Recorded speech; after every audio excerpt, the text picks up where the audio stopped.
6:45, let's talk a little bit about today's weather, especially this morning. Yeah, within the next 45 minutes to about an hour, the severe weather threat for the metro quickly moves just a little bit east of us, but will continue for our friends and neighbors to the south.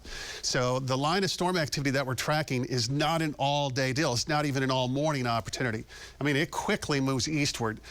This is the current configuration for a tornado watch, which means conditions favorable for tornadoes in and close to the area. That goes until 11, and it goes all the way down into north central Texas. It's not impossible that there could be a few more counties that would be added along the I-40 corridor. That polygon, that's a new severe thunderstorm warning now for portions of Hughes County. So here's Okemah, the Walithka area, and then south we still have a tornado warning that's underway for portions of the Pontotoc County area near and north of Ada. So the more intense segment of this system is right now just a little bit south between Welty, Old Mulgee, Henrietta southward on both sides of I-40, and then extends all the way down into the North Texas area. This is Sequoia Quentin, the newest member of our WARN team. He's near Henrietta. He's looking just a little bit to the west.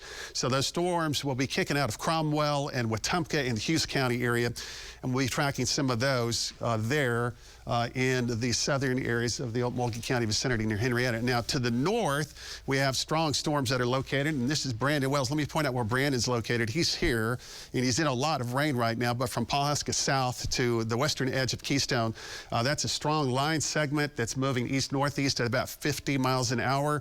That's going to have heavy downpours, the potential for some very strong gusty winds. It's not severe, but it is a strong storm. So Brandon is tracking that storm, but he's in between that and Westport. In the Tulsa metro, we have heavy downpours. Now here's Glenpool and Jinx and Mounds. There's a stronger core that's developing from Kellyville just to the south, and that's where Bob Roloff is located, basically in that southern area. And there's a lot of rain coming down here.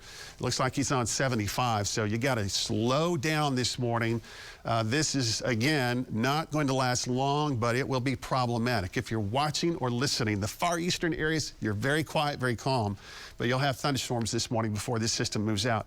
Midday, so what time would that be? Let's say between 10 and noon. I mean, this quickly exits the area. So the pickup line today, this afternoon, there will be no issues regarding storms. It's this morning, the bus stop between now and the 8:30, maybe the 9 o'clock time period for part of our area. The Tulsa metro, between 9 and 11, this is gone. The clouds will clear out after the lunch hour. We'll have sunshine, high today in the lower 60s. It turns colder tonight. Here's 10 o'clock on the future view. Now the 1 o'clock hour, we're already seeing sunshine west of I-35, and then we'll start to see the sun approaching this afternoon, and temperatures will be in the 60s. Early tomorrow morning, like pre-dawn early, before most of us are up, I'll be up. A few scattered showers across southern Oklahoma moves out, and the temperatures tomorrow, it's back to cold weather.